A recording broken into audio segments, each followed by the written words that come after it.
What's going on, guys? I want to talk about how to become the greatest version of yourself. And I remember going to Ed Milet's $30-40 million property in beautiful Laguna Beach in a gated community. And while we were there, Ed shared one of his beliefs.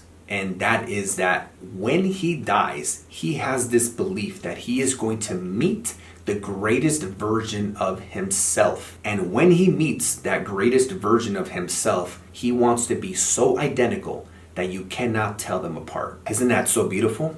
Just imagine if that were true. Imagine every single one of us, right? We die or transition and we meet the greatest version of ourselves, what we could have been. How close will you be to the greatest version of yourself? Will everybody else around be like, wow, so different, so sad, what could have been?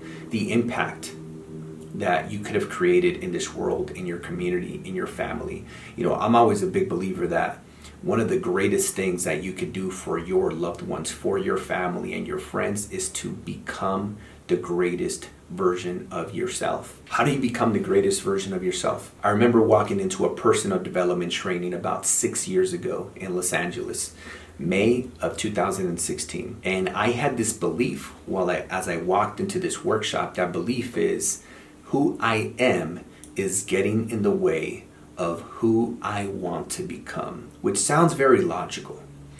And what the trainer said, he said, that's not correct, Jorge. He said, who you have become is getting in the way of who you've always been. Breathe into that. That was really powerful. Who you have become is getting in the way of who you've always been. And he went on to share that when I was 3 years old, when everybody in that room was 3 years old, we had one thing that we don't have now. What is it? And people kept saying all these different words, strong, courageous, fearless, all these different things. And he said, all those things are good. But the answer is freedom. You see, when you were 3 years old, you didn't care what people thought about you.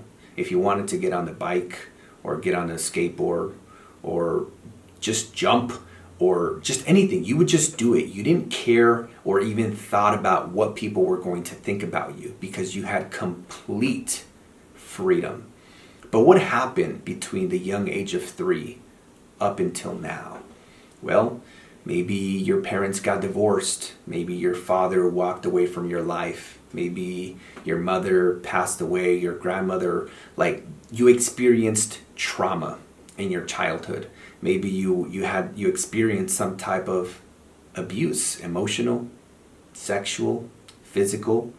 And with all those experiences, you created a story of I'm not worthy, I'm not lovable, I'm not good enough, I'll never amount to anything, I'm a failure, I'm ugly, I'm fat, whatever it may be. You decided to give that story, those experiences, a certain meaning that is holding you back.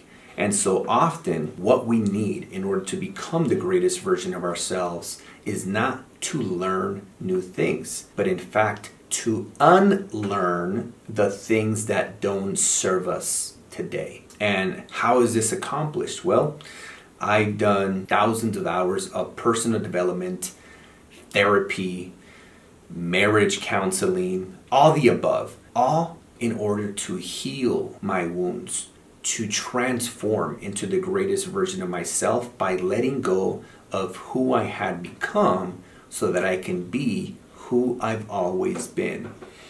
And you might be saying, Jorge, what does this have to do with Airbnb? Everything. Because how you do anything is how you do everything. If you live your life through fear, through self-doubt, through unworthiness, guess what? That shows up in your finances. It shows up in your relationships. It shows up in your health. It shows up in every area of your life. And that's why I'm a big believer that there is no such thing as business problems, only personal problems. There's no such thing as marriage problems, only personal problems. And when you get to the core, and when you're able to heal and transform from the inside out, everything in life will get better. Thank you guys for listening, and please come to my Instagram at the Jorge Contreras and let me know if this touched you right here in your heart, if you resonated with it, and follow me on Instagram. And with that being said, I'll see you guys on the next one. Thank you.